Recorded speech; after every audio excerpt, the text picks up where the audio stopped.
Kevin découvre l'établissement avec son père et son petit frère Alexis. Dans 2 mois, il reviendra ici comme interne permanent en 6e. C'est un des rares établissements qui proposait vraiment un appui psychologique qui était adapté à Kevin. On voit les écoles privées de notre région, Paris, région parisienne, ont des prix qui sont difficilement abordables. Et c'est vrai qu'au niveau entre la qualité et le coût, ça nous a vraiment incité à faire notre choix. Rien qu'en entrant et en voyant le directeur, ça nous donne envie d'y aller. Même s'il est sans doute difficile à 12 ans de vivre loin de sa famille. Tu veux pas que je prenne le sac ? 2 mois plus tard, début septembre, jour de rentrée pour les 6e, Kevin arrive avec son père. Bonjour. Et une énorme valise. Ça va, grande journée. Oh, grande journée. L'artiste arrive avec une belle valise. Entre les Yvelines, où ils vivent, et l'internat, il y a 800 km. Aujourd'hui, son petit frère va faire sa rentrée lui aussi. Et sa maman est sur le point d'accoucher. Pour Kevin, c'est une rentrée mouvementée. Fais voir le poids un peu, fais voir ça. C'est une femme qui a préparé une valise.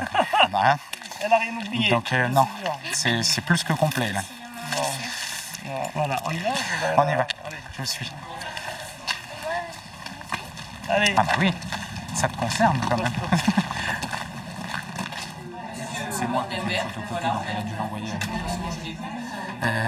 Médicaments à remettre à l'infirmerie, ça, à l'arrivée, dans la valise. Accueil professeur, ça c'est la liste de ta valise. C'est ça ce que je cherchais. Non, ça faut pas la 24. Faut pas la perdre. 24. Ah bah oui. Paire de chaussettes. Léger bagage pour les internes de semaine, grosse valise, sac et carton pour les permanents. Le chassé-croisé des parents, le balai des installations font aussi partie des rituels de l'internat. Je ne sais même pas si je vais avoir sport. C'est le dortoir. C'est le seul dortoir que j'avais pas prévu.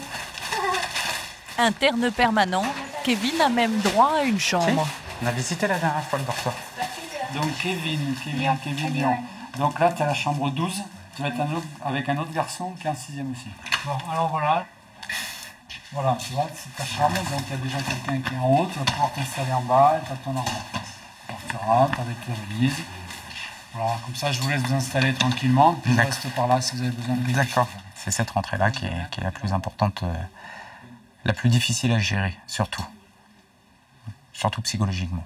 C'est les retrouvailles qui vont être sympathiques. Les instants qu'on va passer ensemble ne vont pas être pour comme dirait-on, se prendre la tête sur les devoirs et le temps passé et le stress entre nous. C'était un peu l'objectif aussi, d'avoir plus d'instants forts, on va dire. Mais c'est un peu dur quand même. T'es pas loin de la fenêtre, mais t'auras la place en bas. Après, tu vois avec lui, tu peux peut-être t'arranger avec lui. C'est bien joli tout ça. Il n'y a plus qu'à ranger. Les chaussettes. Non, peut-être plus haut. Ouais, à la place avec les slips, mais les slips, je mettrai. Petite chambre, petit placard et gros trousseau. Kevin et son père vont devoir se débrouiller pour tout caser.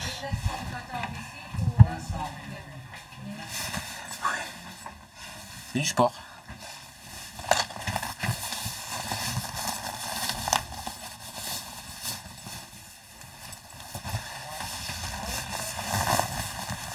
Ils sont costauds les matelas. Tout est petit, c'est miniature par rapport à ma chambre. Au moins une chose, c'est qu'il va apprendre à ranger sa chambre. Donc ouais, ça va être un changement radical. On verra tout ça à la Toussaint quand il rentrera à la maison, quels sont les changements. Puis vient l'heure redoutée de la séparation. Kevin et son papa s'embrassent. Ils ne se retrouveront que dans 2 mois.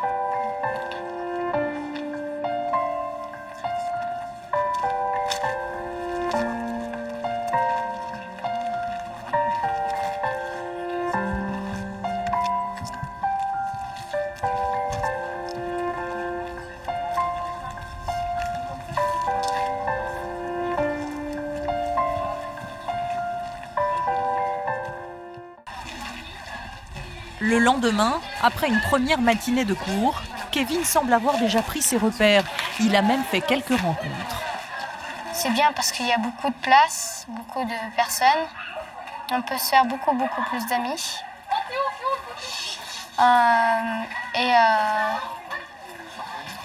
Et c'est très loin, donc on voit moins sa famille. Il y a toujours un manque, mais ce manque, on peut quelquefois s'en passer.